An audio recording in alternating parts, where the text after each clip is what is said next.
बिस्मिल्लाहिर्रहमानिर्रहीम। कैम 611 है, MSc chemistry. हमारा टॉपिक है एमल्सीफायर्स। ये लैटिन वर्ड से निकला है जिसका मतलब है टू मिल्क। इस तरह मिल्क के अंदर जो फैट है वो वाटर के अंदर स्टेबलाइज होता है, सो ये वहाँ से निकला है। इनको हम सरफेक्टेंट्स भी कहते हैं या इमल्जेंट्स भी कहते हैं।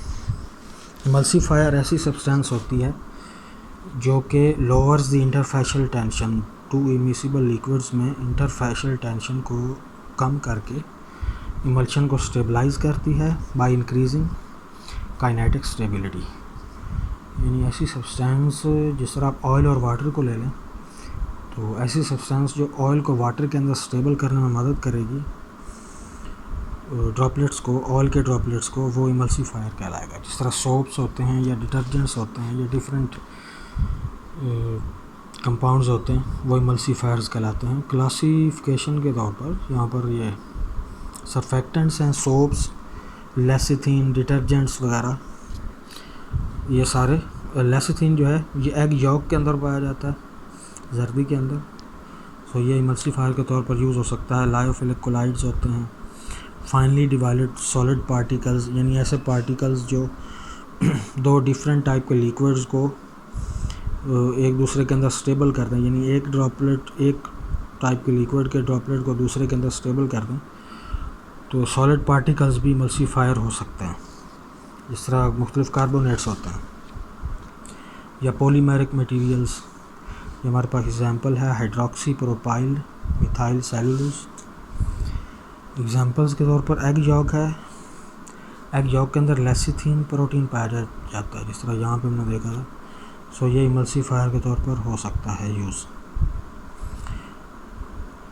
मतलब कि इमल्सीफायर ऐसी सब्सटेंस है जो दो लिक्विड्स के दरमियान में इंटरफेशियल टेंशन को कम कर देता है और उनको स्टेबल कर देता है। सोडियम फास्फेट्स हो सकते हैं या मोनो एंड डाइग्लाइसराइड्स हो सकते हैं, डिटर्जेंट्स, सोप्स हो सकते हैं, ये सारे इमल्सीफायर्स हो सकते हैं। और ऐसी इमल्शन जिसमें इनर फेज़ इमल्सीफायर के तौर पर काम करे, उसको हम नैनो इमल्शन कहते हैं। मतलब कि इनर फेज़ जो है वो इमल्सीफायर के तौर पर एक्ट कर सकता है, उसको हम नैनो इमल्शन कहते हैं। फॉर एग्जांपल कि वाटर के अंदर आपने रेक्टिफाइड स्पिरिट को डाल दिया, तो वो नैनो इमल्शन कहलाएगा। Classification according to polar heads. तो पोलर हेड्स की बुनियाद पर क्लासिफिकेशन जो है, ये आयोनिक सरफेक्टेंट्स या इमल्सीफायर्स होते हैं और नॉन आयोनिक सरफेक्टेंट्स या इमल्सीफायर्स भी होते हैं। सबसे पहला है आयोनिक।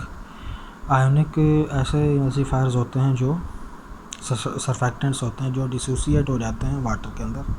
जिस तरह ये एग्जांपल है, एक वाटर के अंदर डालेंगे तो ये आयोनाइज हो जाएगा, डिसोसिएट हो जाएगा पॉजिटिव और नेगेटिव में। तो इसके अलावा आगे मज़ीद हैं आयोनिक में एनायोनिक सरफेक्टेंट्स। एनायोनिक सरफेक्टेंट्स ऐसे इमल्सीफायर्स होते हैं जिनका जो पोलर हेड वो नेगेटिव चार्ज होता है उसके ऊपर, और ये जो हेड है ये एनायोनिक सरफेक्टेंट है। इस तरह कैटायोनिक सरफेक्टेंट हो सकता है कि अगर वो जो पोलर हेड है वो पॉजिटिव हो, जिस तरह हमने पीछे देखा था इस एग्जांपल में कि ये जो पोलर हेड है ये पॉजिटिवली चार्ज है, तो ये कहलाएगा कैटायोनिक सरफेक्टेंट। इसके बाद है ज़्विटर आयोनिक या एम्फोटेरिक सरफेक्टेंट्स भी होते हैं, जिस ऐसे सरफेक्टेंट्स जिनमें दोनों चार्जेस होते हैं। ज़्विटर आयन कहते हैं ऐसा आयन जिसमें दोनों चार्जेस हों, एक ही आयन के ऊपर दो चार्जेस हों, पॉजिटिव भी नेगेटिव भी, वो ज़्विटर आयन कहलाता है। तो ये पॉजिटिव चार्ज भी है, नेगेटिव चार्ज भी है, तो ये एक ज़्विटर आयोनिक सरफेक्टेंट है। उसके बाद नॉन आयोनिक है, यहाँ तक आयोनिक होगा, उसके बाद ये नॉन आयोनिक हैं। ऐसे सरफेक्टेंट होंगे नॉन आयोनिक जिनके ऊपर कोई चार्ज नहीं होगा, वो न्यूट्रल होंगे। कोपोलीमर्स हैं हमारे पास एग्जांपल्स में ऑक्सीथाइलिन या ऑक्सीब्यूटाइलिन, जो तो ये जो एग्जांपल्स हैं ये नॉन आयोनिक हैं, जिनके ऊपर चार्जेस नहीं होते सरफेक्टेंट्स। और ये दो तरह के होते हैं नॉन आयोनिक सरफेक्टेंट्स, पॉलीमेरिक भी हो सकते हैं, नॉन पॉलीमेरिक भी हो सकते हैं। तो इनकी एग्जांपल्स नेट से भी देखी जा सकती हैं, वहाँ से इसको मज़ीद आप देख सकते हैं।